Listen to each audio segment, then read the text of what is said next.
لە وەرزی زستاندا بەوەی بوژانەوەی ئاوی سەرچاوی زەڵم و جوانی سروشتەکەی ناوچەکە گەشتیاری لێ نابڕێت، بەڵام زیاتر گەشتیاری عەرەب لە ناوەڕاست و باشووری عێراقەوە سەردانی ناوچە گەشتیاریەکانی هەڵەبجە دەکەن.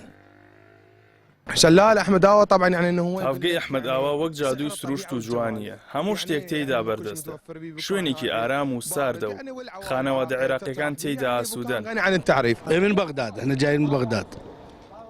ئێمە لە بەغدادەوە هاتوین، کەشێکی خۆشە و تاڤگەکە زۆر جوان و سروشتیە. واجواء حلوه والناس هم طيبين. زیاتر عەرەبەکانیان، کوردەکان نایەن. پێشتر کورد ئاهاتە تا مەعاشی فول بوو ئاهات، بەڵام ئێستا ئەوان نایەن و عەرەبەکان ماشەڵڵا ڕۆژانەیەن.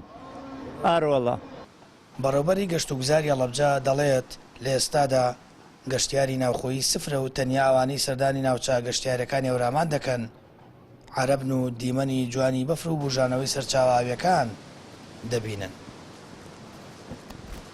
بەخوای گەورە کە ماوەی پێشوو بارانێکی زۆر باری، ئەمەش کاریگەری هەیە بۆ لەسەر زیادکردنی ڕێژەی ئاوی چەم و ڕووبار و تەقینی زۆربەی کانیاوەکان و مەجموعەیەکی زۆر گەشتیار هەیە لەسەر جەملەناوە هێرێم و لە دەرەوەشا کە حەزی بە زۆری ئاو و سیرکردنی ئاوە بەعنی لە زەمنی گەشتیاری زستانە گەشتیارێکیشمان هەیە کە حەزێکی تایبەتی هەیە و بە تایبەت برا عەرەبەکانمان و ژمارەیەکی باشیان بە شێوەی گروپات سەردانی ناوچە گەشتیاریەکانەکەن و کاتێکی خۆش بەڕێەکەن و ماوەی پێشوش هەفتەی پێشوش بەفرباری لە ناوچەی هەورامانم تەوێڵە و ژمارەی زۆر گەشتیارێ و بەڵام بەداخەوە ینی ڕێژەکە زۆر نەبوو تا بڵێ بمێنێتەوە و بتوانین چالاکێکی گەشتیاری ئەنجام بدەین.